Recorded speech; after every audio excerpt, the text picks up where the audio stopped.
朋友们，大家好！本期视频再来跟大家分享一下这个专用工具拉玛。上个视频跟大家讲了这个拆卸电动车这个或者说脚踩的自行车的曲柄牙盘的这个拉玛主要是以这几个工具啊。这样还有一个类似顶针的一个东西啊。这是3个部分啊。这个视频呢，咱们来讲一下这个安装这个3D 自行车的这个中心轴的这样一个套筒。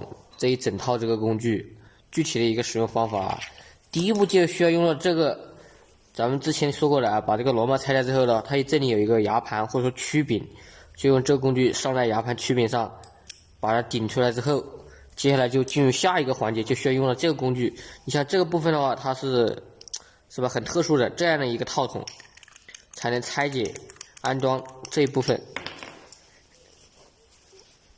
它这里面是轴承的，所以说现在这个中心轴设计的很一次性啊，这个一换就一整套，基本上很麻烦啊，而且还搞这么多专用工具，这个我也是刚买的啊，还有这样的一个工具，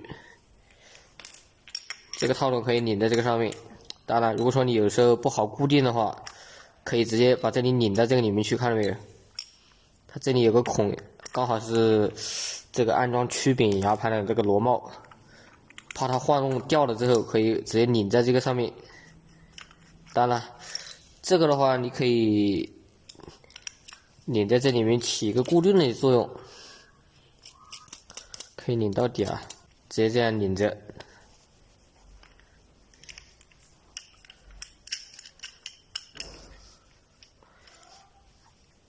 拧紧之后的话，这个可以把它带住。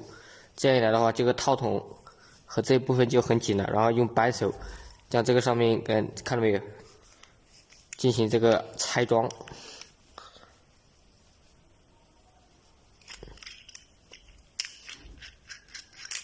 就这样的一个使用步骤啊，它无非就是拆卸安装这一部分啊。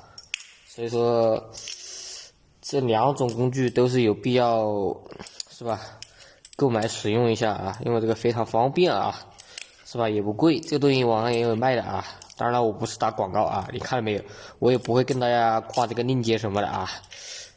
所以说这个网购也上瘾了啊，经常这个崔哥、宁哥、勇哥，咱们这个资金，当然还有一些粉丝都已经加入户小了啊，经常俗称我们是这个网购达人啊。当然了，确实这个买的有点东西有点多了，上瘾了。我估计过2天又得买工具啊。这个。